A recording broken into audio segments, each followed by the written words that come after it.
প্রাচীনকালে শুরু হয়েছে এমন এক চিকিৎসা পদ্ধতি যা আজও বহু মানুষ ব্যবহার করছেন। এটি হলো কাপিং থেরাপি বা হিজামা। শতাব্দীর কয়েক বছর আগে মানুষ ওষুধের আধুনিক সুবিধা ছাড়াই সুস্থ থাকার উপায় খুঁজত।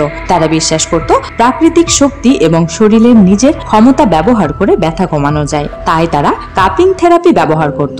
কাপিং থেরাপি হলো এমন একটি পদ্ধতি যেখানে ত্বকের উপর বিশেষ কাপ বা গ্লাস বসিয়ে শোষণ বা ভ্যাকুয়াম তৈরি করা হয়। এতে রক্ত সঞ্চালন বাড়ে, পেশি শিথিল হয় এবং শরীর থেকে ক্ষতিকর টক্সিক বের হতে সাহায্য করে।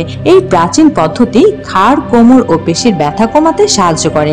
এছাড়া মানসিক চাপও কমায়। অনেক মানুষ সেশন শেষে বলেন শরীর হালকা লাগে এবং মন শান্ত লাগে। কাপিং থেরাপি চীনা, আরব ও মধ্যপ্রাচ্যের প্রাচীন জ্ঞান। বিশেষজ্ঞরা বলেন এটি শরীরের প্রাকৃতিক শক্তি বাড়ায়। যখন রক্ত সঞ্চালন বৃদ্ধি পায়, শরীর নিজে নিজে সুস্থ হতে পারে। সেশন শেষে ত্বকের কিছু লাল দাগ দেখা দিতে পারে, তবে এটা ভয় পাওয়ার মতো কিছু নয়। এটি স্বাভাবিকভাবে এবং কয়েকদিনের মধ্যেই চলে যায়। লোকেরা বলেন এরপরে পেশি আরো শিথিল হয়, শরীর হালকা লাগে আর এক ধরনের শান্তি অনুভূত হয়। তবে কাপিং থেরাপি সব সমস্যার সমাধান নয়। এটি চিকিৎসার একটি সহায়ক পদ্ধতি, বিশেষ করে যাদের রক্তের সমস্যা আছে বা ত্বক সংবেদনশীল। তাদের আগে ডাক্তারের পরামর্শ নেওয়া জরুরি। কাপিং থেরাপি শুধু শরীর নয়, মনকেও সতেজ করে তোলে। এক সেশন শেষে মানুষ অনুভব করে শান্তি, স্বস্তি এবং শরীরের প্রাকৃতিক শক্তির পুনরুত্থান।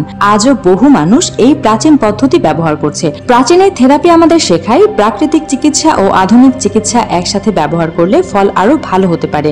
এটি শুধু শরীর নয়, মানসিক ও আত্মার সুস্থতার একটি পথ হতে পারে। তাই আজও বিশ্বের বহু মানুষ এই পদ্ধতির আশ্চর্য উপকারিতা অনুসরণ করছে।